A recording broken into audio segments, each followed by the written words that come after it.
8 o'clock. I forgot to tell you something, Robin. Today, there is a partial solar eclipse. Oh, my. Visible to most of North America. Oh, wow. I believe we will be able to see it. This afternoon, the moon will cover a part of the sun in a partial solar eclipse visible across most of the USA. Let's see. The eclipse will occur over most of North America except for a small slice of eastern Canada and eastern New England. So we should be able to see it today. Okay. When I walk out into the sunlight, I sneeze. Uh-huh. Do you do this? No. No, but I do, and you've been with me, yeah. and it's just something that does it. My son, it happens to my son too. It's got a name. It's photo. Oh, I looked it up. Oh, I can't remember. I was trying to impress our next guest. Photo. Hold on. Photo sneeze. Photic sneeze reflex. Never mind. I tried to be a big shot. I tried to be a smarty. Dr. Todd Mahr is who I was trying to impress. He's on the phone right now listening, probably going, no, that's not what it's called.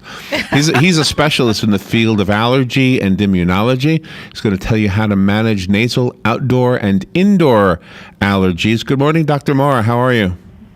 Good morning, Larry. Photosensitive rhinitis. If I remember that, Robin. Photosensitive rhinitis. There you go. All right. Where are you right now? I'm in Wisconsin. Oh, you're going to see the partial eclipse today. Yeah, you just informed me of that, so this is something to look forward to in my day. I think I'm the only one talking about it. Maybe I hope I have the right news. I hope I didn't look at the wrong thing. Maybe I looked at the wrong paper from a couple years ago. But anyway, so how's everything? Robin is from Wisconsin. Go Packers. Oh, good. Yeah. Go Packers, you betcha. She changes the word another and slips the word whole in there. She says a whole nother. Do you do that same thing? I think that's one of the things we do up here. Wisconsin. That's what I told her. She'd say that when you first enter the state. Welcome to Wisconsin, a whole nother state. That's right. So, I don't have an allergy, I don't think, but I have a cold right now. And this is what happened. I walked past the bloodmobile the other day, and the lady tried to recruit me to donate blood, and I usually do. And I said, I don't think I'm supposed to. I think when you have a cold, you're not supposed to.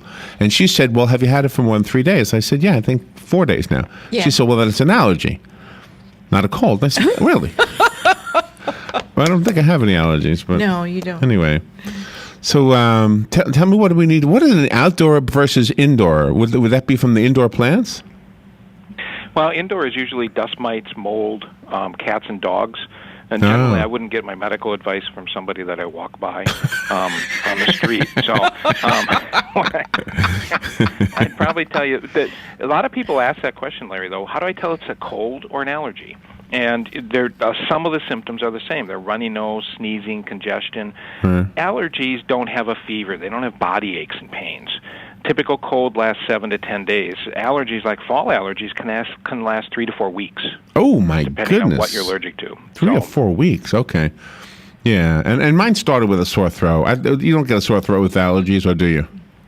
Not generally. You don't start with a sore throat. If your nose is congested and you start dripping, you can get this postnasal drip, so it's kind of raw, but it's not the sore throat like you're probably describing. Boy, I haven't heard those words in a while. Postnasal drip. Used to be on some commercial. That's right. I can't. Oh, that was in the musical Guys and Dolls too. Really? One of the songs. Yeah. Can a person help their if they're not allergic to anything outdoor but indoor, can they help their indoor allergies if they air out their houses from time to time, open their windows, stuff like that? Some of that will help if it's more of a mold allergy, but if it's dust mite or cats and dogs, now opening up won't help. And what you have to do is be careful that if you might have seasonal allergies and you're controlling them fairly well by staying indoors, and then when you go to open up, your year-round perennial allergies, which are the dust mite and molds and all that are inside, your seasonal allergies might get worse if you've been an indoor person. So what we're going into now is the fall season. All right, and leaves are falling definitely up here in Wisconsin, but it's ragweed and weed and molds that most people are allergic to in the fall. In the spring, it's trees and grasses. And so those are what we call the seasonal allergies. Okay. Do we have anything that has been developed that blocks allergies or blocks whatever it is that causes the allergy? Yeah, it's been around for quite some time.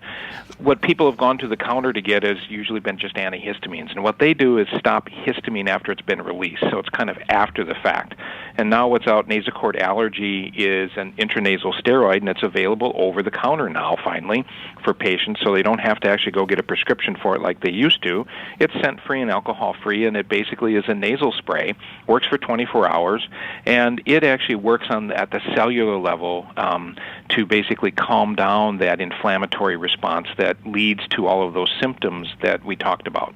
And that causes, I mean, if you don't do something about it, it can be a migraine-causing thing, can't it? Can it cause a headache?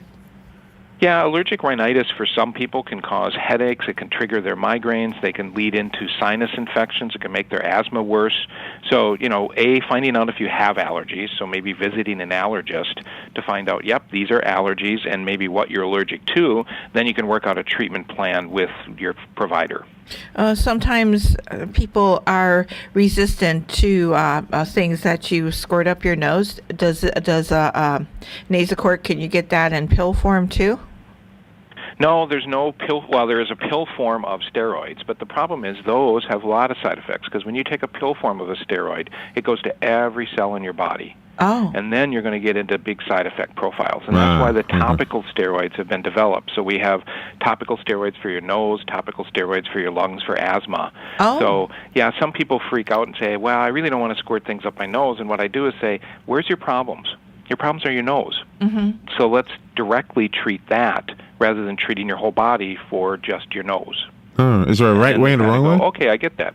Is there? Go ahead. I'm sorry. Yeah.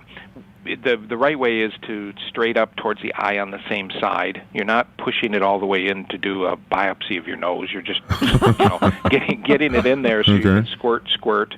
And you don't have to sniff. That's the biggest mistake a lot of people do. They'll squirt stuff in your nose and then they'll take this big snort. Yeah. And they don't need to do that. And that's what bothers them is then it kind of stings and it might burn a little bit and drips down their throat. And it's just squirt it up there and don't blow it out right away. And it doesn't work right away.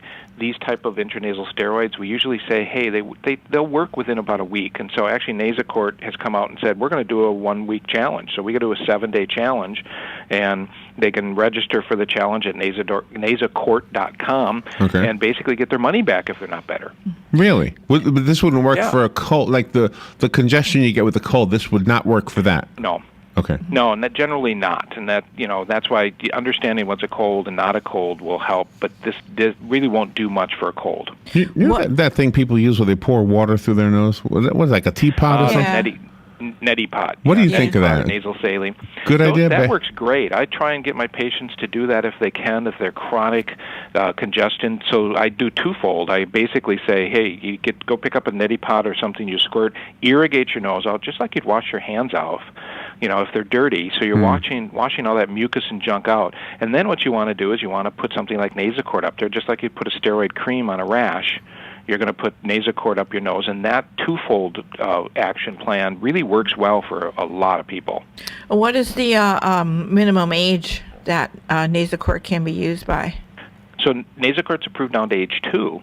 Which is really quite remarkable, too. And when you get something out there that you see that, wow, it's not 18 and above or something like that, it's like, okay, this has got some good safety and has a good track record behind it.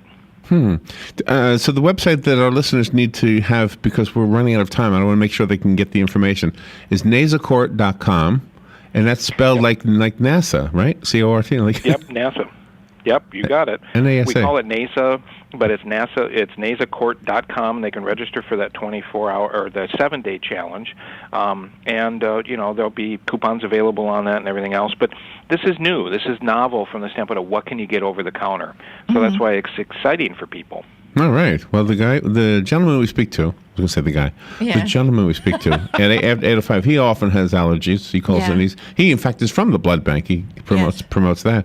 Yes. All right. Well, thank you, Dr. Mahr, for being on the air with us. Tell me again what that thing is I got when I walk out into the sun. Robert, could you write this down? So you have photosensitive rhinitis. You have little things that when you see bright light, you'll sneeze, and it is genetic.